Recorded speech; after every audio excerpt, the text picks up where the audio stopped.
Unit Overview. In this unit, we turn to the topic of algorithm. The unit begins with formal definition of an algorithm. It then describes different applications of algorithm in various disciplines. It also provides details of different techniques used for the analysis of algorithms. Objectives. After completing the unit, you should be able to understand the meaning of an algorithm, describe various formal applications of algorithms, distinguish between empirical and analytical method for analyzing algorithm, understand the use of big O notation for expressing the performance of an algorithm in terms of time and space utilization, learn rules for specifying the behavior of algorithm for large data inputs.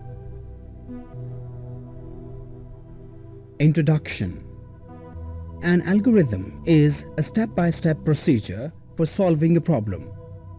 This is a notion generally applicable to problems encountered in real life. A cooking recipe, for instance, might be designated as an algorithm. However, in computer sciences, algorithm has a special meaning. Formally, it is defined as a step-by-step procedure with the following characteristics. Number 1. It must have some important data to operate on it. Number 2. It must produce at least one result. Number 3. It must terminate after a finite number of steps. Algorithms have long and fascinating history. The step-by-step procedures for solving geometrical and arithmetical problems can be traced back to the ancient Greeks over 1,000 years ago. An efficient method for finding the greatest common divisor of two integers was proposed by Euclid. However, first systematic procedures for performing arithmetic were studied in 50 AD and recorded in an Arabic textbook by the famous Persian mathematician Al-Khwarizm. The word algorithm is, in fact, derived from the name Al-Khwarizm. Algorithm. With the advent of computers in recent years, need of appropriate algorithm for solving a variety of problems has sharply arisen. Some common types of algorithm and their uses are: searching algorithms are designed to search for a given data value in a massive data collections. Sorting algorithms are commonly used in computer applications to arrange data items according to user-specified criteria.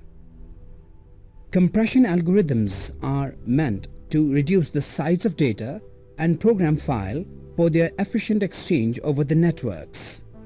These are also used for compression of image, audio, and video data. Fast Fourier transform is extensively used in digital signal processing. Encoding algorithms are used for encryption of data in secure transmission and exchange of sensitive data. Geometric algorithms are useful for identification of geometric shapes. Pattern matching algorithms are meant for comparing images and shapes. Parsing algorithms are designed to identify different programming constructs by the compilers. Classification of algorithms. Depending upon the strategy for solving a particular class of problems, algorithms are classified as iterative, divide and conquer, greedy, and backtracking. In iterative algorithm, certain steps are repeated in loops until the goal is achieved. Iterative algorithms are used commonly for sorting of small sets of data. In divide and conquer algorithm, a given problem is fragmented into smaller subproblems. The subproblem is then partially solved. The algorithm is recursively used over several parts and terminated when further subdivision cannot be continued. The divide and conquer algorithms are frequently used for searching and sorting problems. The greedy algorithms work on the principle that an immediately available best solution at each step must be chosen without worrying about its effect on subsequent steps. For example, if we want to give change for 73 rupees in minimum number of currency notes, the immediate best solution would be to start with the highest denomination, that is, a 50 rupee note, then two 10 rupee notes, then 2 rupee note, and finally 1 rupee note. The greedy algorithms are useful for solving scheduling and graph theory problems. In backtrack algorithm, all possible options are examined by moving back and forth until the solution is found. These kinds of algorithms are useful in graph theory. Two common approaches are depth first search (DFS) and breadth search first (BSF) algorithms.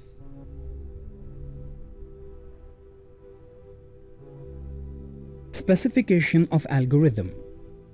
As we mentioned earlier, algorithms play a central role in manipulation of data structures used in any program. In order to code the underlying procedures, it is sometimes useful to describe the algorithm in human-readable form using either natural language or pseudocode. Use of natural language. In natural language, we can use words and phrases to describe the procedure and computational steps. For example, words like read, write, compute, set may work for input, output, computations, and assigning values to a variable. Likewise, arithmetical operations can be expressed using words like add, subtract, divide, and multiply. The word repeat may be employed to express loop structure.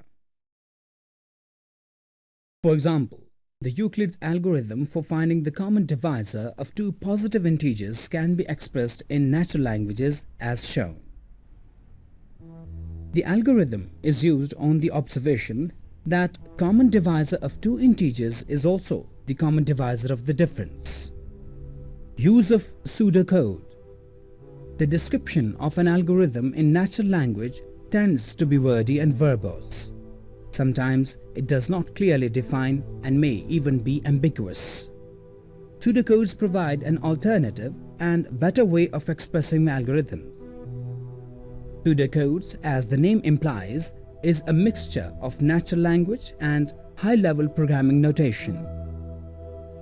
Although there is no standard format for writing pseudocode, the following notations are commonly used. Identification. Each algorithm is assigned a name and some identification number. Comments. Comments are optional and enclosed in square brackets. Variable names. These are expressed in capital letters. Assignment. A left arrow indicates assignment statement. Operators. Arithmetic and logical operators are identified with mathematical symbols. Input and output. The I/O operations are shown with words read and write followed by variable names or output message. Control structure. Logical steps are expressed by using the phrase if then else. Loops. The repetitive operations are described by the word repeat, that is followed by loop structure described in terms of for or while statements. Specification of algorithm. The Euclid's algorithm for the GCD can be expressed in pseudocode as shown. The pseudocode is not only human readable, it can also be easily translated into a high-level programming code fragment. C++ code for the GCD algorithm is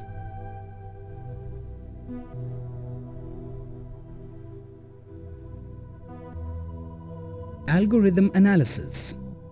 The performance of an algorithm is measured in terms of runtime and storage requirement as a function of input size. An algorithm that provides a correct result but takes enormously long time is not very useful. It is, for instance, of little help in real-time problems which require solution in split seconds. Likewise, an algorithm whose storage requirement increases rapidly with the input size is not amenable to implementation on small computers.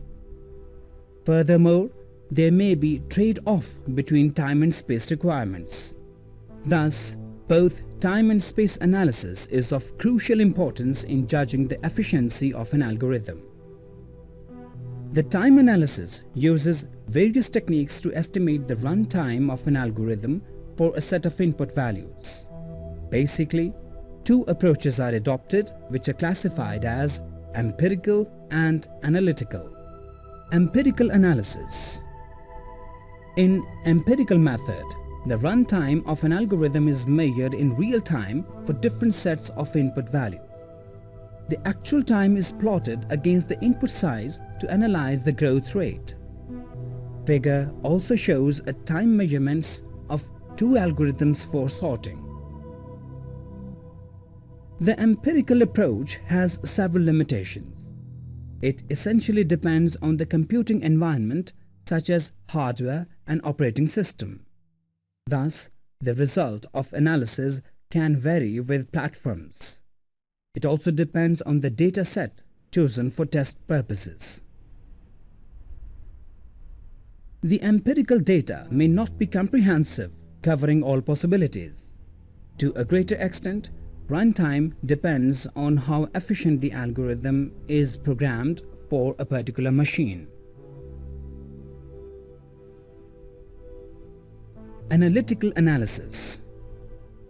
The analytical method uses mathematical techniques to estimate the runtime. The method identifies crucial operations in an algorithm that contribute significantly to the overall processing time. The number of key operations can be determined by analyzing the pseudocode for the algorithm. Let us consider the algorithm for finding the largest value in array A of size n. The pseudocode is shown in the figure. Step 1 defines a temporary variable max, which is assigned the first element A of 1 of the array. Step 2 and Step 3 compare other elements A of 2, A of 3 to A of n with max. When an element greater than max is encountered, the value of max is replaced with current element. Thus, at the end of loop, max would contain the largest array element.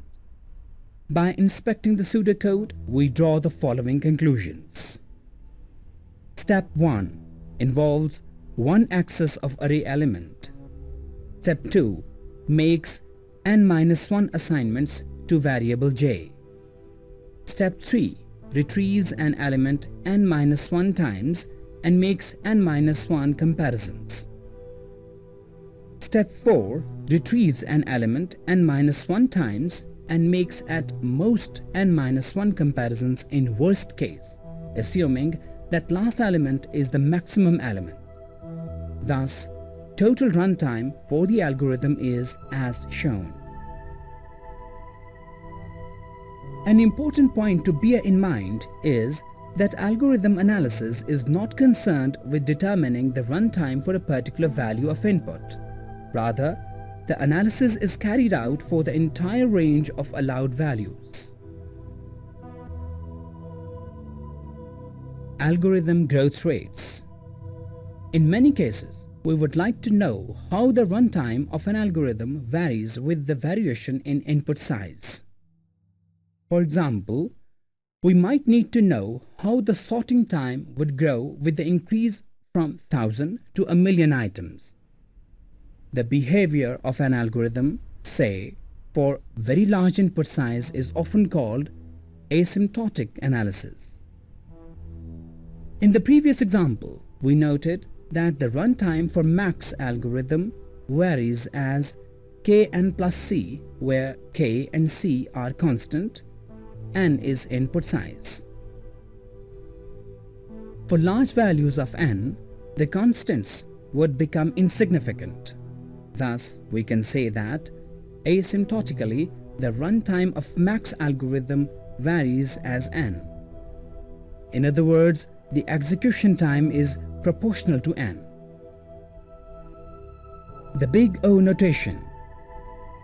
If the runtime of an algorithm varies in proportion to the function f of n, algorithm is said to be of order f of n.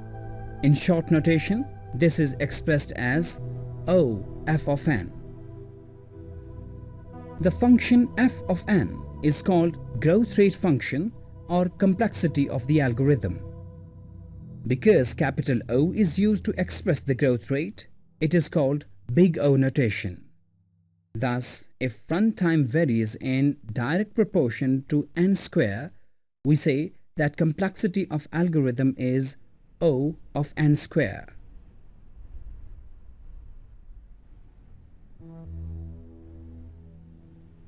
Algorithm growth functions. This table shows some of functions commonly used to study the behavior of algorithms. The graph and functions commonly used in analysis of algorithms are shown on the screen. Logarithmic algorithm. The growth function has some useful properties which reflect performance characteristics of an application. The runtime of a logarithmic algorithm varies as log n, where n is size of problem. Conventionally, log has base 2. Logarithmic algorithm grows slowly and has the best performance. For example, if the problem size increases by a factor of 1000, the runtime increases roughly by 10. Binary search algorithm has logarithmic behavior. Linear algorithm. The execution time of a linear algorithm grows in direct proportion to the size of a problem. The performance of a linear algorithm is rated as good. An algorithm based on a single loop shows linear growth rate. Examples of linear algorithms are searching, deleting, and inserting operations on arrays and vectors. N log n. The n log n has moderately high growth rate. The divide and conquer algorithms generally exhibit this behavior. Quadratic algorithm. The quadratic algorithm grows as sequence of input size. The algorithm with a pair of nested loops shows quadratic behavior. For example, the multiplication of two n by n matrices has O n square runtime. The quadratic algorithm have fast growth rate. Cubic algorithm.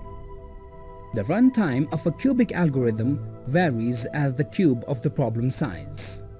Such algorithms grow very rapidly. A problem involving 3 nested loops has a cubic growth rate. Operations on 3-dimensional arrays, for example, exhibit cubic behavior. Exponential algorithm. The algorithm with runtime of the order of 2 power n, where n is input size, are called exponential algorithm. These algorithms grow at extremely high rate and not very useful for many practical applications. Below is a comparison of growth rates of main functions used to analyze the algorithms. The big O rules. We have seen that big O notation provides a convenient method for expressing the asymptotic behavior of an algorithm. When the input size becomes very large, we can simplify the big O representations using the following rules. Addition constants may be ignored. For example, obviously, constant 100 would lose its significance when n becomes very large. Lower order terms may be dropped in favor of higher order terms. For example, the simplification is based on the observation that smaller order do not contribute as much to the runtime as higher order terms. The multiplication constant may be ignored. For example, this simplification is based on the observation that in analyzing an algorithm, we are interested only in relative growth rate rather than absolute. This is shown in the graph. In-depth runtime analysis. So far, we have examined the asymptotic behavior of an algorithm. Sometimes it is useful to have an estimate of minimum, average, and maximum runtime. These possibilities are referred to as best case, average case, and worst case. Best case analysis. Best case analysis is meant to determine the minimum runtime of an algorithm. The execution time, of course, depends on the nature of input data. One or more of the inputs may result in the shortest time. For example, in a searching problem, the most favorable input would be the input value which matches the very first item in the list. In a sorting problem, the best case would be when the items in a list are already in sorted order. Best case analysis, though informative, has little practical value because in solving a problem, we are often more interested in knowing the maximum time required for the solution. Worst case analysis. In worst case analysis, the maximum runtime is determined by considering the most unfavorable input. For example, in a searching problem, we determine the maximum search time by assuming that the item to be searched would occur at the end of a list. Thus, worst case analysis yields the most pessimistic time estimate. It provides the upper bound in the runtime and guarantees that in all circumstances the runtime would never exceed this limit. For such reasons, algorithm analysis is most often done on worst case basis for most unfavorable inputs. Average case analysis. The average case analysis is done to find the average runtime of an algorithm. Quite obviously, the average time lies somewhere in between the optimistic and pessimistic time. For example, in searching problems, the average time would be the runtime when the input values lie somewhere in the middle of a list. For most problems, however, an average time can be determined by considering a distribution of input data over the entire range of admissible values. Such an analysis relies on probability theory. In general, average case analysis is more complex. Space analysis. The space analysis is concerned with determining the maximum storage requirement needed for an algorithm. The analysis, in essence, estimates the number of bytes as function of input size. Since variable and constants occupy fixed amount of storage which do not depend on the size of problem, thus space required is expressed as O of 1.